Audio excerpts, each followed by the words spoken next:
মুখের কালো দাগ, হাইপার পিগমেন্টেশন, বয়সের ছাপ, এই সমস্ত সমস্যাতে কম বেশি আমরা সবাই ভুগে থাকি। আর এই মুখের কালো দাগ দূর করবার জন্য আমরা অনেক কিছু ইউজ করি, কিন্তু তা সহজে দূর হতে চায় না। এই দাগের বিভিন্ন কারণ হতে পারে। সূর্যের অতিরিক্ত বেগুনি রশ্মির কারণ হতে পারে, বা ব্রণের ফলে যে দাগ রয়ে যায় সেটার কারণও হতে পারে। অনেক সময় হরমোনের পরিবর্তন ঘটে, সেটার কারণেও এই দাগ হতে পারে।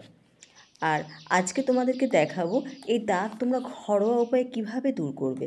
Hi friends, welcome back to my YouTube channel. কেমন আছো তোমরা?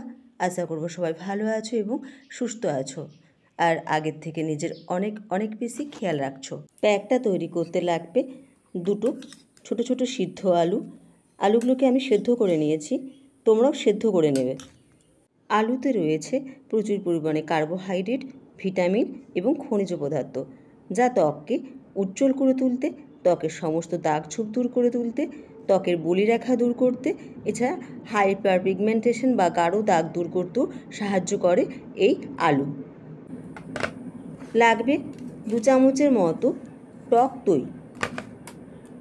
দইতে রয়েছে প্রচুর পরিমাণে ল্যাকটিক অ্যাসিড, যা ত্বককে উজ্জ্বল করে তুলে, ত্বককে এক্সফোলিয়েট করতে সাহায্য করে, মুখের আর্দ্রতা বজায় রাখতে সাহায্য করে, এছাড়া বয়সের ছাপ দূর করে ত্বককে টান টান করে তুলতেও সাহায্য করে।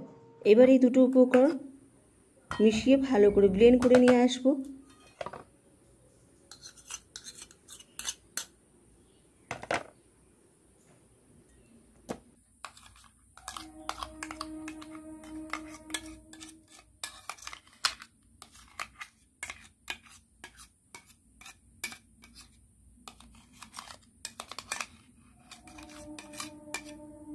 এবার এটা সারা মুখে এভাবে লাগিয়ে নেবে।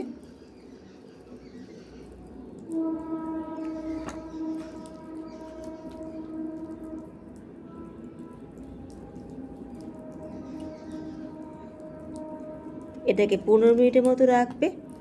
যখন শুকিয়ে আসবে তখন নর্মাল জল দিয়ে মুখটা ভালো করে ধুয়ে নেবে। ফ্রেন্ডস, যদি ভিডিওটা ভালো লেগে থাকে তাহলে প্লিজ চ্যানেলটিকে সাবস্ক্রাইব করে দিও, ভিডিওতে লাইক এবং শেয়ার করে আমার পাশে থেকো।